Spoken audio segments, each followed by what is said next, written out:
Bonsoir Bernard Tapie. Bonsoir. Merci d'avoir accepté notre invitation. Dans la nuit du 3 au 4 avril dernier, il y a 3 semaines, vous avez été victime avec votre femme Dominique d'un très violent cambriolage chez vous, dans votre maison de campagne, à une cinquantaine de kilomètres de Paris. Quel souvenir gardez-vous de cette nuit-là? Je voudrais vous dire que la seule façon d'arriver à passer au-dessus de cet événement, c'est surtout de ne pas en faire un souvenir. Et comme ma femme nous regarde, et qu'elle est traitée parce qu'elle a beaucoup de mal à revivre cet événement toutes les nuits, si ça vous dérange pas, j'aimerais bien qu'on n'en parle pas.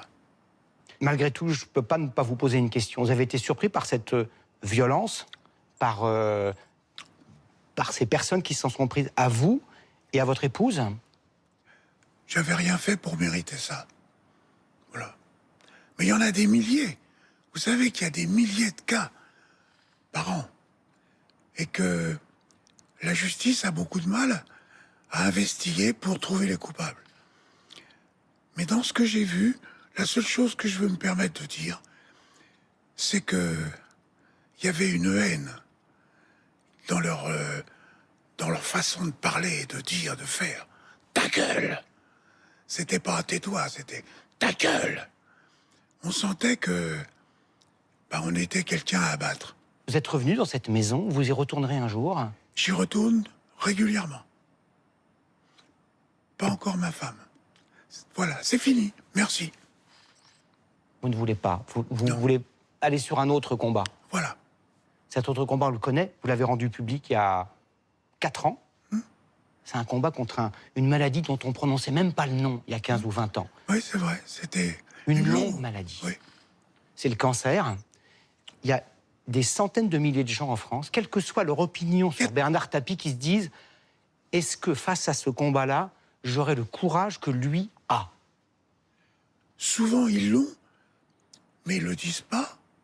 Dieu merci, ce combat-là, vous savez, vous conditionnez votre existence et vous conditionnez surtout le bien-vivre de ceux qui vous entourent. Et vous l'imaginez pas, moi je suis avec eux, puisque je me fais soigner à l'assistance publique. J'y tenais. Et là, évidemment, je suis au milieu des autres. Eh bien, c'est un peu comme à la guerre. Vous savez, à la guerre, vous aviez les petits bonhommes qui n'avaient pas une grande gueule, et quand il fallait sortir des tranchées, ils étaient les premiers. Et à côté de ça, bon, et ben la maladie, c'est pareil. Vous en avez, oh, ils n'ont pas de charisme, ils la ramènent pas, mais ils se battent comme des fous. Et puis d'autres, qu'on croyait très forts, se trouvent effondrés. Il faut que chacun trouve le mobile de son combat. Celui qui est universel, c'est d'arrêter de faire souffrir ceux qui sont autour de nous. Parce qu'eux aussi souffrent. Vous comprenez? Alors, moi je crois qu'on n'a pas on n'a pas à se vanter de trouver le courage. On a à avoir honte de ne pas l'avoir. Et il faut l'avoir. Il est à la portée de tout le monde. D'autant plus qu'aujourd'hui, sachez une chose, c'est que la science va à une vitesse incroyable. On a découvert le vaccin en 1 an. Il fallait 10-15 ans. Donc celui qui aujourd'hui est atteint d'un cancer dit mortel à court terme, c'est pas sûr. Donc il faut se battre. Quand vous avez appris que vous aviez cette maladie, vous vous êtes dit: je vais me battre comment, pourquoi, en faisant du tapis, en étant l'avocat de ceux qui ont ça? J'ai pas compris, parce que j'avais rien. Je fumais pas, je buvais pas. J'avais quelques emmerdes avec le Crédit Lyonnais. Et vous savez, le dicton populaire, il faut pas se faire de mauvais sang. Voilà. Vous avez fait beaucoup de mauvais sang. Beaucoup. Je n'aurais pas du tout violé le secret médical, mais qu'est-ce que vous dites à vos médecins, le fameux professeur Spano, pour lequel vous avez une grande, grande estime? Vous voulez un discours de vérité, la vérité nue, ou autre chose que ça? Comment peut-il ne pas me dire, à moi, un discours de vérité? Enfin, franchement. Ça passerait pas. Non. Donc on sait que c'est un truc. Là, on est dans une épreuve. Faut reconnaître qu'il a un drôle d'handicap. Hein. J'ai l'ésophage, l'estomac, les poumons, les reins. J'ai maintenant le cerveau. Il n'est pas tombé sur un mec facile. Hein. Mais voilà, on va essayer. Et donc, dans ce combat contre le cancer, la part du mental, la part de la niaque, elle est essentielle. Elle est exactement le reflet de tous les combats qu'on mène et de tout ce qu'il faut mener. Le principal étant, j'essaie d'être heureux dans la vie et de rendre heureux ceux qui vivent avec moi. Donc ça veut dire, je refuse de me plaindre. C'est ça que ça veut dire? Ça veut dire, je ne parle pas de mes malheurs, de mes douleurs, auprès de mes proches, auprès des journalistes. J'en parle pas. Je vais à la bagarre et je continue. C'est ça que ça veut dire? Il n'y a pas de surhomme. Je suis comme tout le monde, avec des moments de déprime, des moments de grande souffrance. Mais la différence, c'est quand je suis très mal, et j'appelle Gilles Boulot, et je lui dis, Gilles, on ne peut pas reporter. Ah, il me dit, c'est pas possible, on a tout en place. Je dis, ok, j'arrive. Et puis je suis content d'être là. Donc, ça veut dire ça. C'est pas plus que ça, mais c'est ça. Il y a un autre combat qui est connexe, mais je sais qu'il vous est cher, c'est la vaccination. Vous avez du mal à comprendre que des gens mettent en balance les risques statistiquement infimes de la vaccination avec le bénéfice. Et vous êtes presque en colère. Vous êtes vraiment à nouveau Bernard Tapie sur ce combat-là. En colère. Parce qu'en plus, vous oubliez de dire l'essentiel. Si tu ne te vaccines pas, parce que tu veux pas, et que t'en crèves, t'as choisi.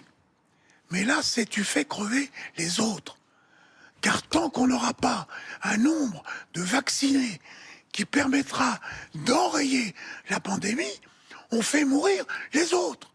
Donc, c'est pas seulement un combat pour soi. Merde, c'est un combat d'équipe. Chaque citoyen doit comprendre qu'il est un relais par rapport aux autres. Il faut absolument se faire vacciner. Je vous assure. Il y a un autre combat. Le 10 mai, c'est bientôt. Vous allez comparaître au terme de 25 ans de combat judiciaire dans cette affaire du Crédit Lyonnais Adidas. On ne va pas revenir dessus dans le détail. Est-ce que c'est votre dernier combat? Est-ce que vous dites, je veux physiquement, intellectuellement, mentalement, être en forme pour y être, pour affronter et pour aller au combat? On n'a pas tout dit en première instance. Mais c'est une épreuve qui est évidemment essentielle parce que, d'abord, on a passé la première étape d'une manière formidable avec une magistrate qui, je le rappelle, est connue pour être très sévère. Très sévère. Madame Manet, elle ne fait pas de cadeaux. Donc, elle nous a relaxés. Et pour nous, il faut qu'on confirme que les conditions de la relaxe étaient bonnes. Je vous rappelle que pour les mêmes fautes, le procureur a demandé que je sois en prison 5 ans. 5 ans en prison. Vous savez ce que je lui ai répondu? Vous savez ce que je lui ai répondu? Parce que quand il a demandé 5 ans, vos confrères qui étaient dans la salle, qui ont assisté à tout, n'ont pas pu s'empêcher que de faire « Oh, 5 ans ». Je me suis levé, je suis allé vers lui, parce que la présidente m'a dit, comme à tout le monde, « Avez-vous des commentaires à faire ?» Je lui dis, je vous remercie, monsieur le procureur. Vous êtes plus généreux et plus optimiste que mes médecins. Il a compris. Bernard Tapie, il y a eu des dizaines de livres écrits sur vous. Ils ont tous un point commun, les livres plutôt en votre faveur, ceux qui ne sont pas en votre faveur. C'est Bernard Tapie, c'est presque un cliché, l'homme aux 1000 vies. Il n'y a qu'une vie. Qu'est-ce qui compte aujourd'hui encore pour vous, alors que le temps est compté? Il l'est pour tout le monde. Et vous avez dit qu'il l'était pour vous. Mais je suis marié depuis 50 ans avec la même femme. J'ai 4 enfants. Ils sont tous en bonne santé. Je suis fier d'eux parce qu'ils ont tous un talent incroyable. Je veux continuer avec eux. J'ai mes petits-enfants. J'ai mon arrière-petit-fils. Enfin, qu'est-ce que vous voulez que j'espère d'autre? C'est ça que j'espère. Et qu'est-ce qui n'a plus aucune importance pour vous? Parce que vous êtes souvent emballé, vous êtes souvent monté sur les barricades, vous avez souvent mené des combats judiciaires, sportifs et autres. Vous avez fait de la prison, vous avez été ministre, vous avez été député, vous avez tout connu dans la vie. Qu'est-ce qui finalement s'est effacé? Qu'est-ce qui n'a plus d'importance maintenant? Mais tout a de l'importance. Je suis gavé de rien. Et si demain, j'ai encore de la voix, vous voulez que je vous fasse une confidence? Le louche m'attend avec ses caméras, ses réalisateurs. il veut faire un dernier film avec moi.